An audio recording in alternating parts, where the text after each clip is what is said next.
everybody, it's Meira. Welcome to another installment of Meira Speaks.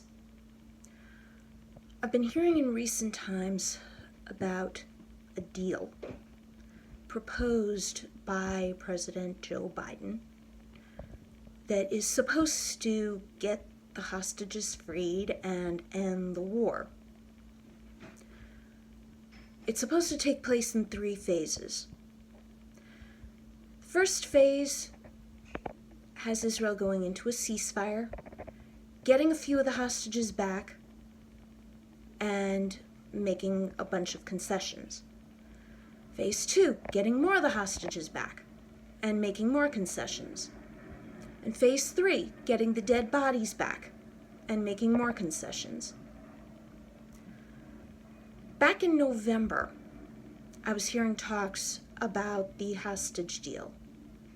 And I remember I didn't like it then. I did not like that deal.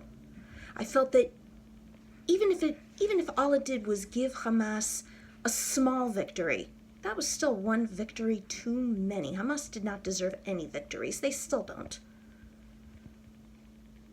But at the same time, I could not but think this just might get our hostages back. I had some hope that it might get at least some of our hostages back.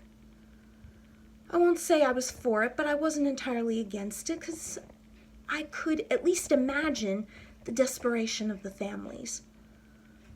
So I was just glad I didn't have to make that decision. Thank God that deal did get us someplace. We got a bunch of our hostages back, alive. And many of them are getting the help that they need to regain their health and their strength and their dignity. And I wish them all well. And I hope that they all know how much we still love them and care about them and want them to be well. But this deal by President Biden, I cannot support it. This deal is suicidal. It does not guarantee that any of our hostages will be returned alive. We've had no proof of life. All we have is what Hamas is telling us, and, well, we cannot trust them as far as we can throw them. We don't even have anything from the Red Cross because they have not been doing their job. So we don't know what's going on with the hostages. We don't know how many of them are actually still alive, and we don't know how many of them will actually come back alive as a result of this deal. There's no way of guaranteeing that any of these still living hostages will be returned alive. There's just no way to guarantee that. This deal guarantees nothing except for 2 things. Number 1, it guarantees that Israel will be out of Rafah and will not find whatever it is that Biden does not want them to find. And it guarantees that Hamas will survive and will be able to lick its wounds and will be able to attack again. They have said that they would attack again. And on this one, we need to believe them.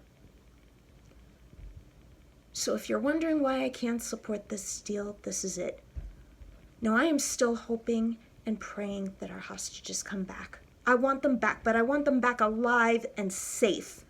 And if there's going to be a deal, it's got to be one that gets them all back alive and safe, and that doesn't rely on any promises from a terror group whose word means nothing except when they threaten to destroy us. Again, I am still hoping and praying that our hostages come back alive and safe. I love every one of them, and I'm hoping and praying every day for them.